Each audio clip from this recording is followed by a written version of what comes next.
Hey everybody, Steve Colescott here for elitefts.com.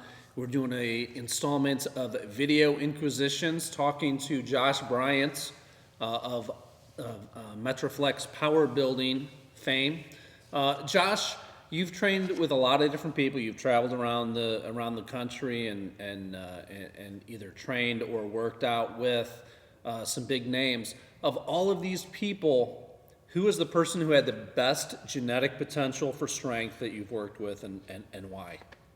My little buddy had to leave. He had other things to do. I've traveled all around the country and trained a bunch of the top lifters, and also had the chance to train with when I was competing with a lot of the top lifters. And I would say the person that has the most genetic strength potential. I mean, it's a very, very tough question, but I'm going to have to go with Jeremy Hornstrom this one. I mean, in my opinion, Jeremy Hornstrom is the greatest bench presser to ever walk the face of the earth. If you factor in how much weight he's lifting, his weight and things like that. I mean, everything, I've ever asked him to do, he does, and it's just like he does it with, greatness. Like when we improved his speed just came up so quick. Everything he seems to improve on, and there seems to be absolutely no limitations with him. I don't think we're close to scratching the surface of how good he's going to be right now. Got to take a little downtime. He's about to have a baby and stuff, but I really think of all the lifters, I think he has the most potential of any human being I've ever seen. And also, I'd be very interested to know who had the greatest genetic potential for putting on muscle size of all the people that you've trained with. Of all the people I trained or have trained, I would have to say, it's going to sound kind of funny, the person with the potential to put on the most muscle mass is probably Orlando Green. I remember a couple of years ago, when he deadlifted 865, he weighed 230 pounds, and he's actually working on making a comeback right now.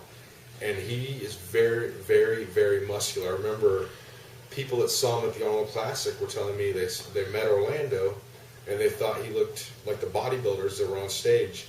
And if he did everything he needed to do to be good at bodybuilding, along with training that way, I think it'd be scary how muscular he is. So we're not saying the person that's developed the most muscle, because that's not what he's training for.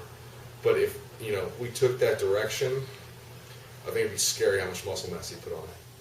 Okay, and lastly, Josh, of all of these people, who has done the most through sheer willpower to maybe overcome average genetics to go on and do something pretty impressive?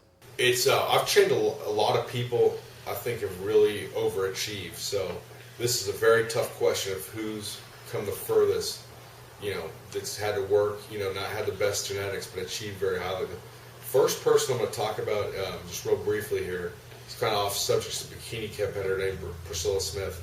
I would say she's had the best work ethic probably of anybody I've ever trained.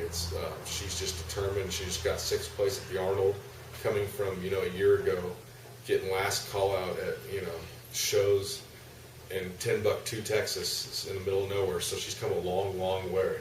And the person I think you all know that's going to be, who's really achieved high, that hasn't been given a ton, just had to work for it and just plow through, is I'm going to say Brandon Cass.